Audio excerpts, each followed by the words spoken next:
வணக்கம். முதல்ல என்னோட படத்தை ப்ரெஸ் மீட்ல இருந்து எண்டு டைட்டிலோட கடைசி ஃப்ரேம் வரைக்கும் உட்கார்ந்து பார்த்த உங்கள் அனைவருக்கும் என்னுடைய மனமார்ந்த நன்றிகள். எப்போ நான் இந்த இடத்துக்கு வந்து நிற்கிறனோ, வெங்காயம் படத்துலேருந்து பயாஸ்கோப்லேருந்து இந்த இடத்துக்கு வந்து நிற்கும்போது என்னுடைய களைப்பெல்லாம் நீங்கும். ஏன்னா நீங்கள் கொடுக்குற அந்த உற்சாகமும் அந்த பாராட்டும் வாழ்த்துக்களும் எனக்கு வந்து எப்படியும் மக்களை போய் சேரும். அது நல்லபடியாக அந்த மக்களுடைய வரவேற்பை பெறும் அப்படின்ற நம்பிக்கை எனக்கு எப்பவுமே இருக்கும். படம் முடிஞ்சிட்டு வந்து அதை நீங்கள் சொன்ன மாதிரி தான் எல்லாரும் எப்பவும் தனித்தனியாக எந்திரிச்சு போயிடுவாங்க. கடைசி வரைக்கும் நாங்கள் உட்காந்து பார்க்குற அளவுக்கு சுவாரஸ்யமாக இந்த படத்தை கொடுத்துருக்கீங்க. ஒரே ஆள் போராடி எடுத்ததுனால இது சாதனை பண்ணுறங்க பேரில் எங்களை எதுவும் சோதனை பண்ணாமல் ரொம்ப இன்ட்ரெஸ்டிங்காக சுவாரஸ்யமாக குழந்தைங்கள்லாம் விறுவிறுப்பாக பார்க்குற மாதிரியான படமாக இருக்குன்னு என்கிட்ட பாராட்டுகளை தெரிவித்த எல்லாருமே சொன்னது எனக்கு ஒரு பெரிய உற்சாகமாக இருக்குது. இந்த 6 ஆண்டு கால என்னுடைய களைப்பு எல்லாமே நீங்கின மாதிரி இருக்குது. இது உலகத்தில் யாருமே செய்யாத ஒரு முயற்சி. இந்த எந்த இண்டஸ்ட்ரியிலுமே, ஹாலிவுட்டில் கேமராவை கண்டுபிடிச்சாங்க, சினிமாவை கண்டுபிடிச்சாங்க, டெக்னிக்கலை, லைட்டு, எடிட்டிங்கை, சாஃப்ட்வேரை என்னென்னமோ கண்டுபிடிச்ச அந்த இண்டஸ்ட்ரியில் கூட செய்யாத ஒரு விஷயத்த ஒரு தமிழனா இந்த தமிழ்நாட்டு இண்டஸ்ட்ரியிலிருந்து நான் செஞ்சு முடிச்சிருக்கேன். செய்யணும்னு நினச்சது மட்டும் இல்லை, அந்த வேலைகளை தொடங்கினது மட்டும் இல்லை, இன்னைக்கு முடிச்சு கொண்டு வந்து உங்ககிட்ட காட்டினது வரைக்கும் போராடி தனியாக ஒரு மனிதனாக கொண்டு வந்து நிறுத்தியிருக்கேன். இது உலகத்தில் வேற யாரும் இது வரைக்கும் செஞ்சது கிடையாது. அதுவும் நான் ஒருத்தனே பண்ணுறேன் அப்படிங்கிறதுனால ஏதோ வந்து ஒரு கம்மியாக ஒரு வீட்டுக்குள்ளே நடக்கிற கதை, ஒரு காட்டுக்குள்ளே நடக்கிற கதை, ஒரே ஒரு கேரக்டர் இருக்கிற கதை அப்படின்னு உங்களை வந்து ஸ்ட்ரெயின் பண்ணி உங்களுக்கு வந்து போர் அடிக்கிற மாதிரியோ உங்களுக்கு வந்து சுவாரஸ்யம் இல்லாத ஒரு கதையாகவே கொடுத்துடக்கூடாதுன்னு தான் நான் இவ்வளோ எஃபோர்ட் எடுத்து உழைச்சிருக்கேன். அது நீங்கள் படம் பார்த்த உங்கள் எல்லாருடைய முகத்திலையும் எனக்கு பார்க்கும்போது தெரிஞ்சது. எங்கேயுமே போர் அடிக்காமல் முடிஞ்ச அளவுக்கு என்னால் எவ்வளோ என்னுடைய கடைசி சொட்டு எனர்ஜி இருக்கிற வரைக்கும் இந்த படத்துக்காக உழைச்சி இன்னைக்கு நைட்டு வரைக்கும் கூட 3 மணி வரைக்கும் கியூபுக்கு கரெக்ஷன் கொடுக்கறதுக்காக நானே தான் உட்காந்து எல்லாத்தையும் ஒர்க் பண்ணி திருப்பி கொடுத்துருக்கேன். இந்த உழைப்பு எல்லாம் உலகத்தில் யாருமே செய்யாத ஒரு முயற்சியை நான் பண்ணுறேன்னு சொல்லி படமாக பார்க்குற ஆடியன்ஸ்க்கு எங்கேயும் போர் அடிச்சிடக்கூடாது, படம் பார்க்குறவங்களும் திருப்தியாக உட்காந்து பார்க்கணும், நான் பின்னாடி என்ன கஷ்டப்பட்டாலும் முன்னாடி படம் பார்க்குற ஆடியன்ஸ் சேரில் உட்காந்து கஷ்டப்படக்கூடாதுன்னு உழைச்சிருக்கேன். அது ஓரளவுக்கு நான் நினச்ச அளவுக்கு நல்லா வந்திருக்கு அப்படிங்கிற நம்பிக்கை உங்கள் முகத்தெல்லாம் பார்க்கும்போது, உங்களுடைய பாராட்டுகளை கேட்கும்போது எனக்கு தெரியுது. நான் ஒரு தமிழனா உங்களுக்குள்ளே இருக்கக்கூடிய வெங்காயம் படம் மாதிரி, பயாஸ்கோப்பு மாதிரி இந்த மக்களுக்காக படம் எடுக்க வந்தோம். நான் உங்களுக்கே நல்லா தெரியும், நான் வெறும் காசு மட்டும் சம்பாதிக்கிறதுக்கு படம் எடுக்கணும்னு தான் இந்த 6 வருஷத்தில் கண்டிப்பாக நான் ஒரு 6 படம் பண்ணியிருந்தா கூட அது 3 படம் எனக்கு ஃபினான்சியலாக வந்து எனக்கு கை கொடுத்துருக்கும், நான் பெரிய பணக்காரனாக மாறி இருந்திருக்கலாம். ஆனால் இந்த சினிமாவுக்கு வந்திருக்கும், இந்த மக்களுக்கும் இந்த சினிமாவுக்கும் ஏதாவது ஒரு புதுசாக ஒன்று பண்ணணுங்கிற தவிப்போடு நான் இறங்கி இந்த வேலையை பண்ணி முடிச்சிருக்கேன். ஒரு தமிழனா திரும்பவும் ஏன் திரும்ப திரும்ப தமிழன்னு சொல்கிறேன்னா, இது எவ்வளோ டெக்னிக்கலை கண்டுபிடிச்ச இண்டஸ்ட்ரியிலலாம் கூட இதை எடுக்காத முயற்சியை எடுத்து நாங்கள் முடிச்சு காட்டியிருக்கேன். இது உலக அரங்கில் நிறைய இடங்களில் நான் ஃபெஸ்டிவல் எல்லாம் போகும்போது, நீ எங்கேருந்து வந்த, எப்படி இந்தியன்ஸ்க்கு இவ்வளோ எஃபோர்ட் போட முடியுது, எப்படி இவ்வளோ விஷயங்களை தெரிஞ்சுக்கிட்டு ஒரு படத்தை எடுக்க முடியுதுன்னு அவங்க கேட்குற ஆச்சரியமான வார்த்தைகள். வெளி ஜப்பான்லேருந்து வரவங்க, சைனாலேருந்து வரவங்க, யூஎஸில், யூகேல பல்வேறு நாட்டோட திரைப்பிரமுகர்கள்லாம் இதை வந்து பார்த்து ஆச்சரியப்படும் பொழுது எனக்கு அவ்வளோ சந்தோஷமாக இருக்கும். அதே மாதிரி இந்த தமிழ் சமூகத்தில் இருக்கக்கூடிய என்னுடைய மக்கள், என்னுடைய சினிமாக்காரங்க, என்னுடைய பத்திரிகைக்காரங்க, என்ன கொண்டாடினவங்க, எப்பவும் நான் அண்ணன் தம்பியாக நினைக்கக்கூடிய நீங்களும் என்னுடைய இந்த மாபெரும் உழைப்பை மக்கள்கிட்ட கொண்டு போய் சேர்த்துனீங்கன்னா நான் இந்த 6-7 வருஷம் பட்ட கஷ்டத்துக்கெல்லாம் எனக்கு ஒரு பலன் கிடைச்ச மாதிரி இருக்கும். உண்மையிலேயே நான் அந்த படத்தில் இருக்கக்கூடிய என்னோட முடியை பார்த்தீங்கன்னா, இப்போ எனக்கு எவ்வளோ முடி இருக்குன்னு பார்த்தீங்கன்னா தெரியும். நான் எவ்வளோ உழைச்சி, எவ்வளோ டிப்ரெஷன் ஆகி, எவ்வளோ உழைப்பை கொட்டி நான் வந்து அதை வந்து எடுத்திருப்பேன் அப்படின்னு உங்களுக்கு தெரியும். அவ்வளோ உழைச்சிருக்கேன், அவ்வளோ இழந்திருக்கேன், அவ்வளோ நாட்கள் நான் அதுக்காக ஸ்பெண்ட் பண்ணியிருக்கேன். ஒவ்வொரு ஃப்ரேமுக்கும் உட்காந்து மாசக்கணக்கில் உழைச்சிருக்கேன். அது உங்களை சுவாரஸ்யப்படுத்தும்னு நம்புகிறேன். உங்களை இப்போ நீங்கள் படம் பார்த்துட்டு வரும்போது நீங்கள் எந்த மாதிரியான மனநிலையில் இருந்தீங்களோ அதே மனநிலையில் ஆடியன்ஸ் உள்ள வரணும். ஏன்னா அது பெரிய ஹீரோ இல்லை, பெரிய ப்ரொடக்ஷன் வேல்யூ இல்லை, பெரிய கம்பெனி இல்லை, யாரும் பெரிய கம்பெனி ரிலீஸ் பண்ணலை அப்படின்ட்டு மக்கள் பார்க்க வராமல் விட்டுருவாங்க. நீங்கள் கொடுக்குற அந்த ஒரு ஆதரவில், நீங்கள் கொடுக்குற அந்த படம் பற்றி, இந்த ஃபோட்டோ பற்றி நீங்கள் சொல்கிற அந்த வார்த்தைகள் தான் மக்களை படம் பார்க்க வரும். ஏன்னா வெங்காயம் படத்துக்கு நீங்கள் இதை பண்ணீங்க, எனக்கு நீங்கள் செய்யாத விஷயம் இல்லை, எனக்கு செஞ்ச விஷயம்தான். அது மாதிரி எனக்கு திரும்பவும் உங்களுடைய ஒத்துழைப்பை கொடுத்து மக்களை திரையரங்கத்துக்கு வந்து பார்க்கறதுக்கான வாய்ப்புகளை நீங்கள் உருவாக்கி தரணும்னு உங்களை ரொம்ப அன்போட கேட்டுக்கிறேன். இதில் வந்து ஏன்னா இப்போ நம்ம வழக்கமாக 24 கிராஃப்ட்டும்பாங்க சார், அது கிராஃப்ட். ஆனால் டிபார்ட்மெண்ட்டுங்கிறது அப்படி இல்லை. இதில் 74க்கு மேற்பட்ட டிபார்ட்மெண்ட் பார்த்துருக்கேன். ஏன்னா நீங்கள் கிராஃபிக்ஸுங்கிறது ஒரு டிபார்ட்மெண்ட் அப்படின்னு நம்ம சொல்லிடுவோம். ஆனால் கிராஃபிக்ஸ் ஏரியாவுக்குள்ளே போனால் தான் தெரியும், அங்கே வந்து தனித்தனியாக ஒரு அனிமேஷனில் வந்து மாடலிங் இருக்குது, டெக்ஸ்சரிங் இருக்குது, அனிமேஷன் இருக்குது, டிஜிட்டல் லைட்டிங் இருக்குது, பிளண்டிங் இருக்குது. இப்படி எக்கச்சக்கமான டிபார்ட்மெண்ட் வேலைகள் நம்ம பண்ணணும். காம்போசிங்னா ஜஸ்ட் வெறும் காம்போசிட்டிங்னு சொல்லிடுவோம். அதுக்குள்ளே ஏகப்பட்ட டிபார்ட்மெண்ட் இருக்குது. இப்படி பார்த்தீங்கன்னா கிட்டத்தட்ட ஒரு 74க்கு மேற்பட்ட டிபார்ட்மெண்ட்டுகளை வந்து இதில் பண்ணியிருக்காங்க. இல்லை சார், இது எனக்கு என்னன்னா, இது வரும் கின்னஸ்ங்கிறது இதுக்கு இப்போ இது முன்கூட்டி அப்ரூவ் பண்ணியிருக்கணும் அப்படின்லாம் சொல்லுவாங்க. ஆனால் நான் இதை வரும் கின்னஸ் சாதனையாளர்கள், உலகத்தில் யாருமே செய்யாத ஒரு சாதனையாளர்களால் மட்டும் செய்யக்கூடிய ஒரு விஷயமா இதை தனிச்சு நிறுத்திடணும் அப்படின்னு நான் நினைக்கல. இது நினைச்சா முயற்சி பண்ணா, கான்ஃபிடென்ட்டோட இறங்கினா, ஒரு நல்ல கதையோட இறங்கினா சராசரியா நான் யார் ஒன்றும் பெரிய சாதனையாளர், ஒரு தெருக்கூத்தோடியோட பேரன், நான் ஒரு தொழிலாளியோட மகன். எனக்கு சினிமாவோட எந்த பேக்ரவுண்டுமே இல்லை. சென்னை நோக்கி வரும்போது நான் ஒரு தனி மனிதனாக தான் இங்கே வந்தேன். அப்போ நான் எல்லா டிபார்ட்மெண்ட்டையும் கற்றுக்கிட்டு அந்த படத்தை முடிச்சிருக்கும் போது நீ எல்லாருமே பண்ண முடியுங்கிற ஒரு கான்ஃபிடென்ட்டை கொடுக்கணும் அப்படின்னு தான் நான் நினைக்கிறேன் ஒழிய இது வெறும் சாதனையாளர்கள் மட்டுமே செய்யக்கூடிய ஒரு வேலைன்னு தனிச்சு என்னை தனிமைப்படுத்திக்கிறதுக்கு நான் விரும்பல. இது எனக்கு என்ன மாதிரி இயக்குநர்களுக்கு, புதுசா வர இயக்குநர்களுக்கு, படிக்கிற பசங்களுக்கு எல்லாம் ஒரு உற்சாகத்தை கொடுத்துச்சுன்னா அதுதான் என்னுடைய சாதனை அப்படின்னு நான் நினைக்கிறேன். ஒன் மேன், ஏன்னா ஒன்னு ஏற்கனவே ஒரு படம் வந்ததுனால ஒன்னு தான் ஆரம்பத்தில் வச்சோம் சார். ஒன் மேன் ஒரு படம் வந்து ஒன்னு ஒரு படம் சென்சார் பண்ணதுனால ஒன் மேன் வச்சா நல்லா இருக்கும் அப்படின்னு சொன்னாங்க. இதுவும் நல்லா கேட்சிங்காக தான் இருந்தது 2 வேர்டு இருக்கும்போது. அதனால ஒன் மேன் அப்படின்னு தான் டைட்டில் சென்சார்ல பதிவு. இது 6 வருஷத்துக்கு மேல ஆயிடுச்சு சார். இது கொரோனா பீரியடுக்கு முன்னாடியே ஆரம்பிச்சேன். ஏன்னா நடுவில் இந்த படத்தை என்னால் பண்ண முடியல. ஏன்னா ரொம்ப டிப்ரெஷன் ஆகி எந்த ஃபுட்டேஜ் எங்கே வச்ச ஓவரா ஹேங் ஆகி என்னால் சுயமாகவே சிந்திக்க முடியாத அளவுக்கு ரொம்ப என்னை வந்து டிப்ரெஷன் ஆக்க விட்டுருச்சு. அப்புறம் கொஞ்ச நாள் நிறுத்திட்டு பயாஸ்கோப்னு ஒரு படம் பண்ணி எல்லா டீமோட ஒரு படம் பண்ணி கொஞ்சம் ரிலாக்ஸ் பண்ணிக்கிட்டு கொஞ்சம் தேக்கம் தேறி அப்புறம் சிக்காகோ போனேன். அங்கே கொஞ்சம் என்னை வந்து அங்கே இருக்கிற சிக்காகோ மக்கள் தெருக்கூத்து பண்ணுறதுக்காக போனேன். அங்கே நான் இந்த படமே பண்ண முடியாது அப்படின்னு கைவிட்டுட்டு தான் போனேன்.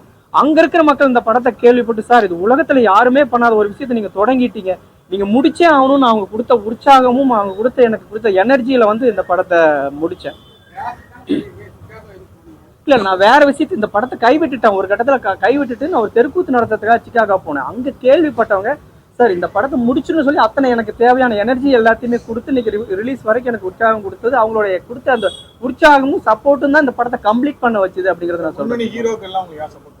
என்னங்க, நான் எல்லாரையும் சந்திக்கணும்னு தான் நினைக்கிறேன் சார். இந்த படத்துக்கான அட்லீஸ்ட் ஒரு ப்ரோமோவுக்காகவாது சந்திக்கணும்னு நினைக்கிறேன். ரஜினி சாரை பார்க்கணும், கமல் சாரை பார்க்கணும்லாம் முயற்சி பண்ணிக்கிட்டே இருக்கிறேன். அவங்க பார்த்து ஏன்னா இந்த இண்டஸ்ட்ரியில அவங்களாம் நம்ம பார்த்து வியந்தவங்க. அது நான் அதே மாதிரி நானும் ஒரு முயற்சி பண்ணியிருக்கும் போது அவங்க அட்லீஸ்ட் பார்த்து அப்ரிஷியேட் பண்ண, அவங்க கவனத்துக்கு போனா கூட எனக்கு ஒரு பெரிய அப்ரிசியேஷனா இருக்கும் அப்படின்ட்டு நான் எதிர்பார்க்கிறேன். போக முடியல. நானும் எனக்கு தெரிஞ்ச வகையில இந்த அரசோட கவனத்துக்கு கொண்டு போகணும்னு முயற்சி எடுத்துக்கிட்டே இருக்கேன். அதே மாதிரி இந்தியன் இண்டஸ்ட்ரின்னு தான் சொல்லுவாங்க. இங்கதான் நம்ம தமிழ்நாடு இண்டஸ்ட்ரிங்கிறோம். திரைப்பட விழாக்கள் எல்லாம் விருந்து பார்க்கும்போது ஜப்பான்ல இருந்து வந்து டைரக்டர், இந்தியன் டைரக்டர் இப்படி பண்ணியிருக்காரு, இந்தியன் டைரக்டர் இப்படி பண்ணியிருக்காருன்னு தான் வார்த்தைக்கு வார்த்தை பேசுறாங்க. ஆனா இது இந்திய கவர்மெண்ட்டுக்கு கொண்டு போறதுக்கு என்னால இப்ப என் சக்திக்கு உட்பட்ட முயற்சிகள் எடுத்து அது இன்னும் என்னால முடியல. இங்க இருக்கிற ரஜினி சார், கமல் சாரை பார்க்கணும்னு முயற்சி பண்ணிக்கிட்டே இருக்கேன். இந்த படத்தை பத்தி அவங்க கவனத்துக்கு கொண்டு போகணும்னு. அதுக்கு கொஞ்சம் இன்னும் அதுக்கான வாய்ப்புகள் அமையாம தான் இருக்கு.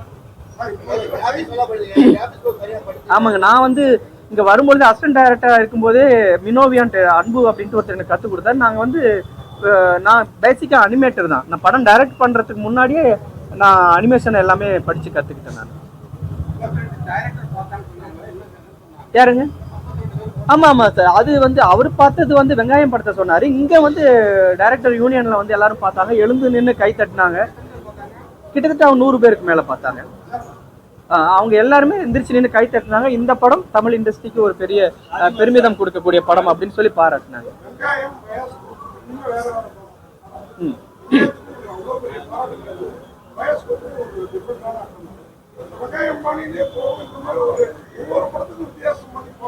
ஆமாங்க, இப்ப வெங்காயம் வந்து நம்ம ரீஜனல்ல இருக்கக்கூடிய மக்களுக்கு அவங்களுக்கு சொல்ல வேண்டிய ஒரு விஷயத்த நம்ம சொல்லணும்னு நினைச்சேன். இது வந்து என்னன்னா பணம், காசு, பொருள், பதவி, ஆசைன்னு நம்ம போயிட்டு இருக்கிற உலகம் முழுக்க எதையோ நோக்கி வேகமா ஓடிக்கிட்டு இருக்கிற அந்த மனித சமூகம் அதெல்லாம் இல்லடா. இந்த உலகத்தை இயக்கக்கூடிய சக்தி, நீ இன்னொரு மனிதன் மேல செலுத்தக்கூடிய அன்பு தான் இந்த உலகத்தை இயக்கக்கூடிய சக்தி அப்படிங்கிற ஒரு விஷயத்த உலகம் முழுக்க இருக்க மக்களுக்கு சொல்லணும் அப்படின்னு நினைச்சேன்.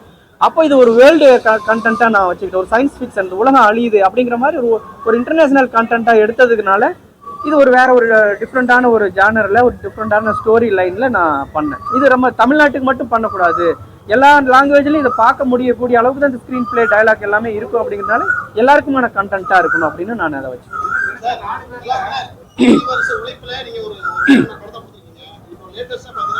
ஒரு 5 நிமிஷத்துல ஒரு இல்லாத ஒரு கிரியேட் இருக்கிற மாதிரி கிரியேட் பண்ணுது.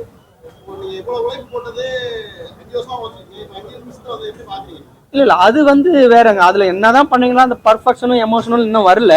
ஆனா இந்த டெக்னாலஜி வந்து மாறிக்கிட்டே தான் இருக்கும். ஒரு கட்டத்துல வந்து நம்ம பிலிம்ல எடுத்து அதை பாக்குறதுக்கே நம்ம பிலிம்ல ஷூட் பண்ணி கொண்டு வந்து லேப்ல கொடுத்து அது பாசிட்டிவா மாத்தி பாக்குறதுக்கு பல நாள் காத்திருந்தோம் இல்லைங்களா. அப்ப டிஜிட்டல்னு வந்து உடனே டிஸ்பிளே ஓபன் பண்ணி நம்ம பாத்துக்கிறதுக்கான ஒரு டெக்னாலஜி வரும்போது பிலிம்ல இருக்கிறவங்க எல்லாருமே வந்து ரொம்ப டயர்ட் ஆனாங்க. என்னடா இவ்வளவு வேக நம்ம வேலை செஞ்சதை வந்து ஈஸியா ஒரு நாள் அப்படி ஒரு செகண்ட்ல ஓபன் பண்ணி பாக்குறானே அப்படின்ட்டு. அப்படி ஏஐ டெக்னாலஜிங்கிறது மாறிக்கிட்டே தான் இருக்குங்க. இப்போ நான் ஒரு பிலிம்ல டிஜிட்டல்ல அதோட எக்ஸ்ட்ரீமை அச்சீவ் பண்ண மாதிரி அடுத்து ஏஐ வரதையும் நான் அடுத்தடுத்த படங்களை இம்ப்ளிமெண்ட் பண்ணி ஏஐயும் படிச்சுக்கிட்டே தான் இருக்கேன். யூஎஸ்போயும் படிச்சுட்டேன். அதோட எக்ஸ்ட்ரீம் என்ன பண்ணுவோம், அடுத்தடுத்த படங்களை அதோட எக்ஸ்ட்ரீம் லெவல்ல நானும் ரீச் பண்ணும் அப்படின்னு தான் இருக்கேன். அப்டேட் ஆகிட்டே இருப்பேன் நானும் அடுத்தடுத்து. அது புரியுதுங்க. அது டெக்னாலஜி மாறிட்டே இருக்கும். இப்போ இருந்த டிஜிட்டல் டெக்னாலஜியில் நான் எக்ஸ்ட்ரீமா என்ன பண்ண முடியுமோ அதை பண்ணியிருக்கேன். அடுத்தது வர ஏஐலையும் நம்ம வந்து என்ன பண்ண முடியுமோ நம்ம பண்ணலாம்.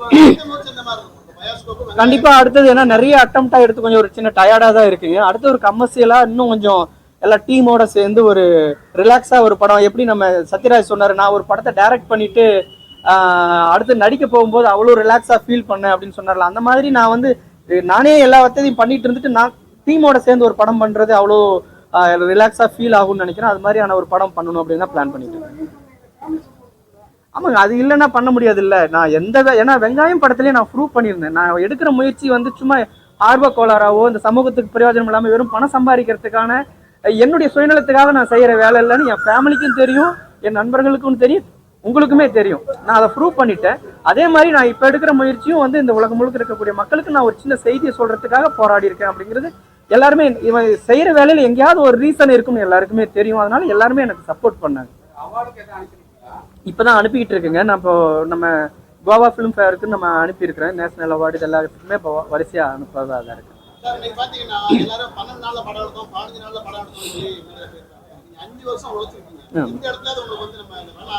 அதான் சார் ரெண்டு மூணு டைம் அந்த மாதிரி என்னால் முடியாம விட்டுட்டேன் சார்.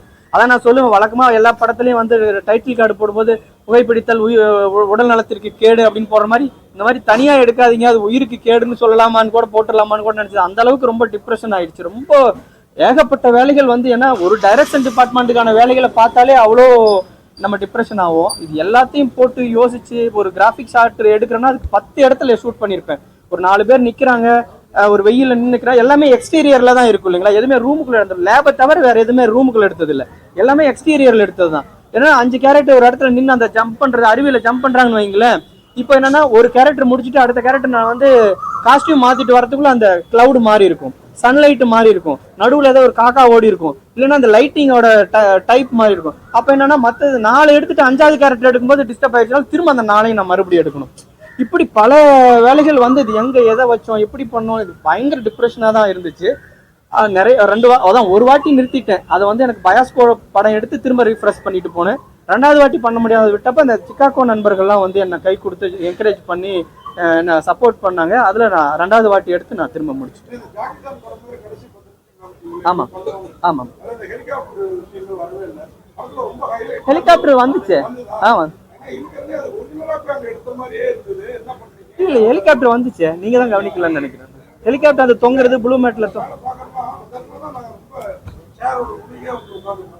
ஆமா. அதாவது என்னன்னா எனக்கு தெரிஞ்சு அதாவது 500 கோடி ரூபாயில எடுத்த படங்கள், 500 பேர் டீமோட சேர்ந்து எடுத்த படங்களே நாங்க உட்கார முடியாம வந்துட்டோம், பார்க்க முடியல, போர் அடிச்சதுன்னு சொல்ற படங்கள் சில இருக்கு. ஆனா தனி ஒரு ஆளா எல்லாத்தையும் செஞ்சு கஷ்டப்பட்டு போர் அடிக்காம நீங்க இருக்க நுண்ணியில வந்து பார்த்தேன் அப்படின்னு சொல்றது உண்மையிலேயே எனக்கு நான் செஞ்ச வேலைக்கு எனக்கு கிடைச்ச ஒரு அங்கீகாரமா நினைக்கிறேன்.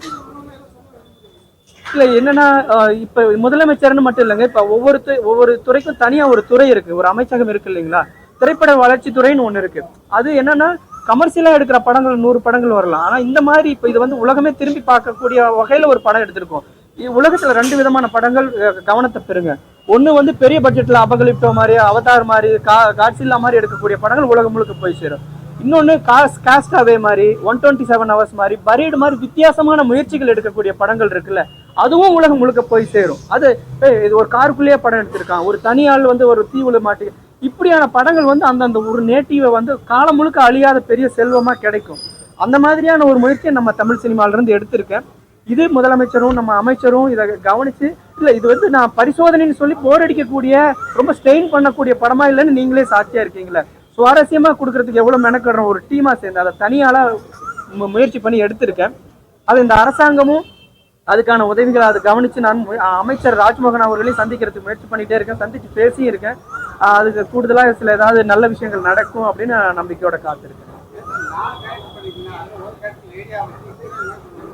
இல்லைங்க, என்னன்னா நான் சொன்னேன் இல்லைங்களா, ஒரே சிங்கிள் சேம் ஷாட்ல எடுக்கும் பொழுது அந்த லைட்டிங் வந்து மாறுறதுக்குள்ள நான் ஒரு 15 நிமிஷத்துக்குள்ள அந்த ஒட்டுமொத்த ஷாட்டையும் நான் எடுத்து முடிச்சுன்னா மட்டும்தான் அந்த 5 ஷாட்டையும் கம்பைன் ஷாட்டை நான் முடிக்க முடியுங்க.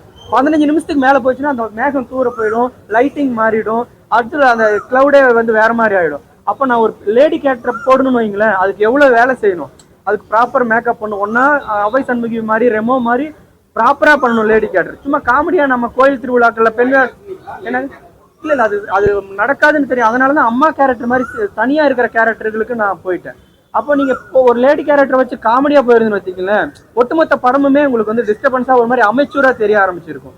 இப்போ இல்லைன்னா கூட உங்களுக்கு அது இல்லைங்கிற ஃபீல் இருக்காது. ஆனா அந்த அம்மா வந்து அந்த அன்புக்காக ஏங்குறாங்க அப்படிங்கிற விஷயம் எனக்கு கனெக்ட் ஆகிட்டே இருக்கும். அவங்க தனியா தான் இருப்பாங்க. எதெல்லாம் மெச்சூரா ஃபீல் கொடுக்குமோ அதெல்லாம் ட்ரை பண்ணி.